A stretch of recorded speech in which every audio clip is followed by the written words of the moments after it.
Okey, Assalamualaikum dan selamat sejahtera semua. Hari ini kita nak masuk sifat kedualan gelombang. Kenapa dipanggil kedualan? Dua. Maksudnya ada dua sifat lah. Okey, jadi kita tengok dulu bagaimanakah timbulnya idea sifat kedualan gelombang ini. Ia adalah daripada idea seorang saintis pada tahun 1924, namanya Louis de Broglie. Beliau telah mengeluarkan satu hipotesis yang mengatakan bahawa semua zarah boleh menunjukkan ciri gelombang.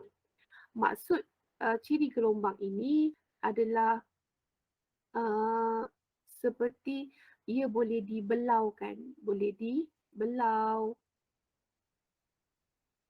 boleh dipantul, boleh melakukan interference. So itu maksudnya. Maksudnya Louis de Broglie kata semua zarah boleh menunjukkan ciri gelombang.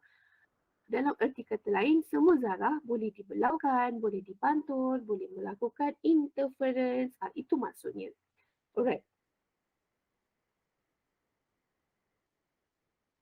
Namun, secara eksperimennya, tadi dia keluarkan hipotesis.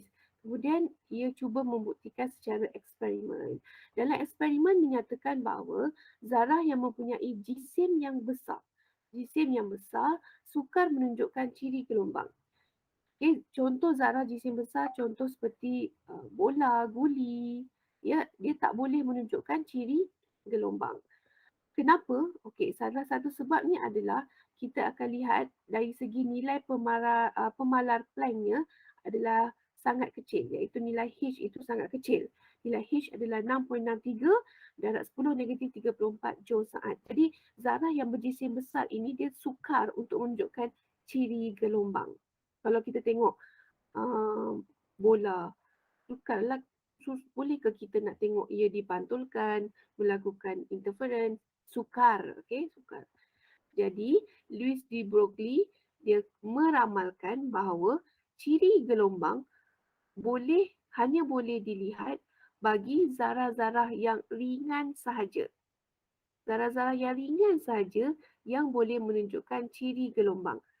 Sebagai contoh bagi zarah-zarah ringan adalah proton, elektron ataupun neutron. So, cikgu panggil sebagai PEN. Proton, elektron, neutron. So, Louis de Broglie dia meramalkan kalau zarah itu ringan seperti zarah subatom, proton, elektron, neutron, ia boleh menunjukkan ciri gelombang.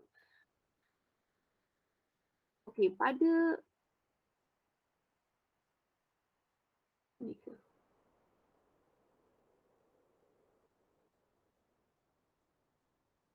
Okey, Louis de Broglie juga menyatakan bahawa hubungan antara momentum dengan panjang gelombang lambda.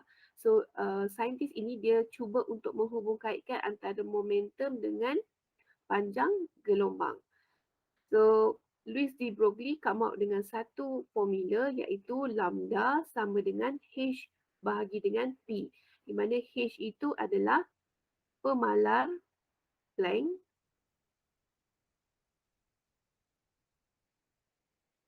Okay, dan P itu adalah momentum.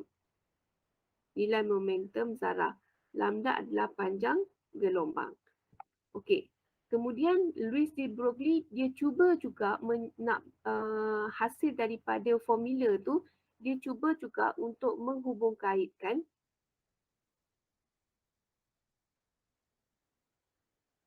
momentum dengan panjang gelombang. Okey. Jadi, semakin besar momentum, semakin pendek panjang gelombang. So, Louis de Broglie mengatakan bahawa makin besar momentum, semakin pendek panjang gelombang. Jadi, kita ada formula P, momentum adalah jisim darab dengan hal laju. Dan kita ada satu lagi formula yang ini formula yang kita sedia tahulah.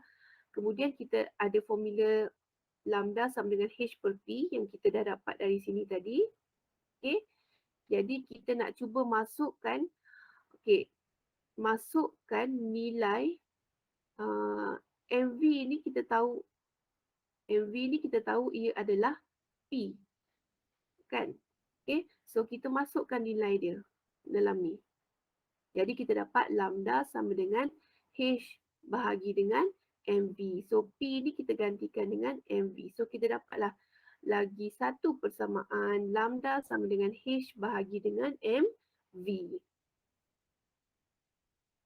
Okey, seterusnya kita boleh juga, kita nak mengkaji juga hubungan momentum dengan K. K itu refer kepada tenaga kinetik. Okay, tenaga kinetik zarah. K, kalau kita sedia maklum, formula bagi tenaga kinetik adalah 1/2 mv kuasa 2. Okay, so kita cuba buat secara matematik, kita darabkan dengan M bahagi dengan M. Kita akan dapat K sama dengan 1 bahagi 2 M kuasa 2 V kuasa 2 bahagi dengan M. Sebab M sini dengan M sini darab. Tu yang dapat M kuasa 2. So V kuasa 2 bahagi dengan M. Maka kita ringkaskanlah persamaan dia. Kita akan dapat M kuasa 2 V kuasa 2 bahagi dengan 2M. Dan kita sedia maklum P iaitu momentum adalah sama dengan P momentum adalah sama dengan jisim darab dengan halaju. Okey, jisim darab dengan halaju. Jadi kita juga boleh nyatakan P kuasa 2 sama dengan M kuasa 2 V kuasa 2. So sama tak dengan ni? Samalah. Okey, jadi apa kita buat adalah kita masukkan nilai P kuasa 2 ini ke dalam persamaan tenaga kinetik ni tadi. Jadi kita akan dapat K sama dengan P kuasa 2 bahagi dengan 2M. Okay, so P kuasa 2 bahagi dengan 2M dan kita tahu bila kita nak jadikan P kuasa 2 je, kita nak 2M ni kita nak transfer ke sebelah. So kita akan dapat P kuasa 2 sama dengan 2MK. Jadi momentum sifat kedualan gelombang ini jadi P sama dengan punca kuasa 2 2MK. Sebab kuasa 2 sini bila kita pindah sana dia akan jadi punca kuasa 2. Jadi daripada persamaan awal yang kita dapat tadi, persamaan pertama lambda sama dengan H bahagi dengan P, maka kita boleh masukkanlah dalam nilai dia. Lambda sama dengan H bahagi punca kuasa 2MK. Maksud di sini, kita kan dapat P sama dengan 2MK ni, kita masukkan dalam nilai ini. Itu yang kita dapat lambda sama dengan, lambda sama dengan H. P tadi adalah punca kuasa 2, 2MK.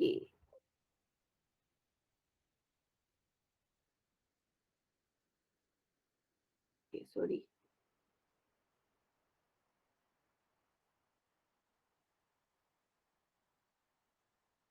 Okey, itu yang kita dapat tadi. Lambda sama dengan H bahagi dengan punca kuasa 2, 2M.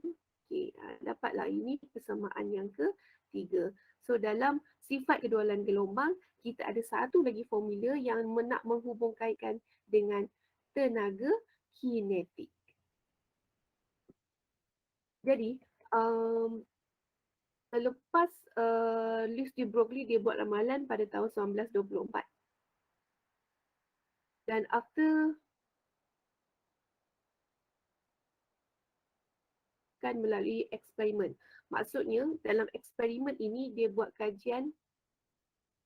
Louis de Broglie kata zarah subatom seperti elektron boleh mewakili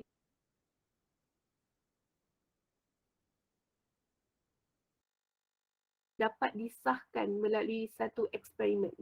Okey, eksperimen itu ialah kalau awak lihat gambar ini adalah gambar bagi cahaya laser merah. Cahaya adalah gelombang elektromagnet kan? Gelombang. Cahaya adalah gelombang. Jadi dalam gambar ini menunjukkan gambar corak pembelauan. Pembelauan adalah satu ciri gelombang. So kalau ia adalah gelombang, ia boleh dibelaukan. Macam bunyi cahaya, ia boleh dibelaukan. So ini adalah coraknya.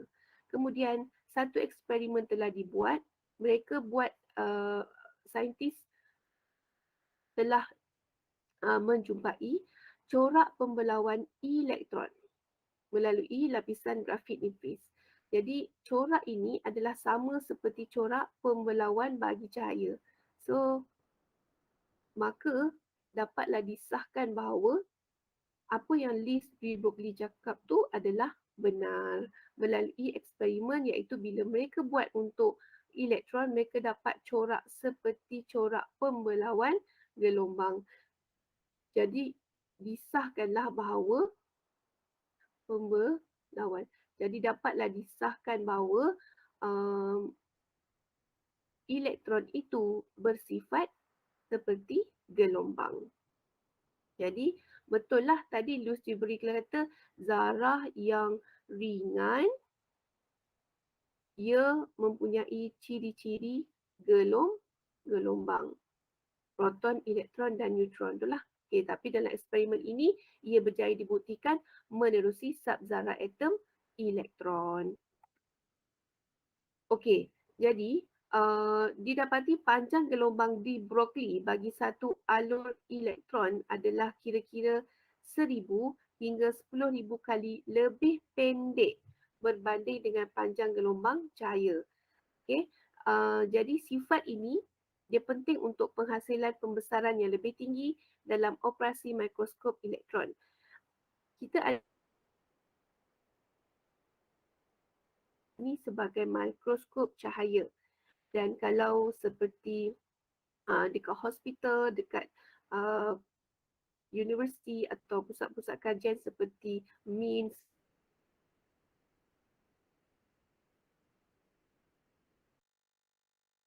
dia punya batas dia. Kalau kita nak lihat imej sel darah merah untuk mikroskop cahaya, kita hanya dapat lihat sebegini saja. Tetapi dengan menggunakan mikroskop elektron, kita boleh dapat imej yang lebih jelas dan lebih terperinci. So itu adalah antara kemajuan ataupun hasil daripada kajian oleh Louis de Broglie. Okey, kita dapat satu ia menyatakan panjang gelombangnya itu adalah 1000 hingga 10,000 lebih pendek daripada gelombang cahaya. Jadi ia sangat membantu untuk menghasilkan pembesaran imej yang lebih tinggi. So itu adalah antara kemajuan teknologi yang dicapai menerusi kajian Louis de Broglie. Jadi apa kesimpulan kita boleh buat dalam topik sifat kedualan gelombang? Pertama, cahaya dan juga elektron bersifat kedualan kerana masing-masing menunjukkan sifat gelombang dan juga sifat zarah. Kedua, semua jenis sinaran dalam spektrum elektromagnet dan juga zarah subatom seperti proton, elektron, neutron juga memiliki sifat kedualan. So kalau kita tengok semula, ini adalah spektrum elektromagnet. So, semua jenis sinaran dalam spektrum elektromagnet ini mewakili sifat kedualan, iaitu boleh mewakili sifat zarah dan juga sifat gelombang. Okey, itu saja. Sekian, terima kasih.